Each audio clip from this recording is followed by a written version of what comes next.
देखु आज जेहेतु माघ मासर पूर्णिमा एवं बहुत दिन प्रतीक्षा जो थिला जो योजना थिला जे प्राची माँ को केमती आरती करा भारत वर्ष ओडिशार विभिन्न प्रकार नदी मानक संध्या समय आरती करा ये सही प्राची नदी जो नदी कूल द्वादश शंभु अष्ट शंभु समस्ते अच्छा यही से प्राची नदी जो प्राची नदी माँ मंगला उद्धार होकर काकड़पुर पूजा पाँच यही से प्राची नदी जो पूर्व काल में जाभा सुमात्रा नवद्वीप को साधव पुओ मैंने बेपार वाणिज्य कर ब्रह्मा कमंडल बाहरी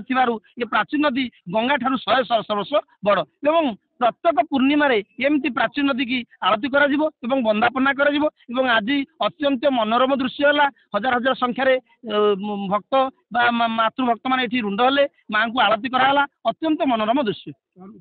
यार उद्देश्य जे विश्वर कल्याण हो समस्ते भल रुहतु समस्त मंगल कामना हो। जय माँ मंगला। ये दीर्घ दिन एभली कार्यक्रम केवे नथिबार जहाँ जनश्रुति बा जो मैंने पुरुखा पूजा पंडा व्यक्ति विशेष सेवायत मान अच्छा आम शुणी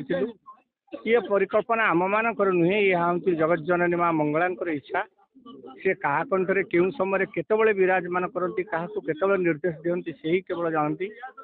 हठात एमती गोटे कार्यक्रम करने जिते मो दृष्टि की आसी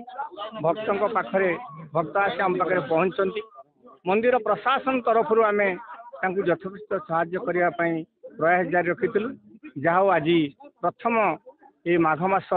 पूर्णिमा तिथि प्राचीर जो आरती कार्यक्रम है आप देखुए जनसमुद्र आज उत्कंठित भाव में काकटपुरवासी माँ माने भौणी माने भाई माने सेवायत माने एवं मोर बुद्धिजीवी माने एवं मोर मीडिया बंधु माने समस्त एकत्रित होती कारण ये गोटे नूतन रूप कारण ये माँ उद्धार होते माँ को आविर्भूत होता ये आज माँ को आम आरती करुचे पुणी आह्वान करुचे ये प्राची आहरी पुनर्जीवित हो प्राची तार पूर्व स्मृति फेरी आसू ये जगत जननी पाखे मु आशा पोषण करुच्ची आशा करुच्ची जदि ये प्रत्येक पूर्णिम यही सब कार्यक्रम चले आपण मानकर सेवायत मानकर सहयोग रहे निश्चित मंदिर प्रशासन ए सहयोग कर आम अनेक गुड़िया कार्य माँ उद्दिष्ट कार्य गुड़िक समापन कर।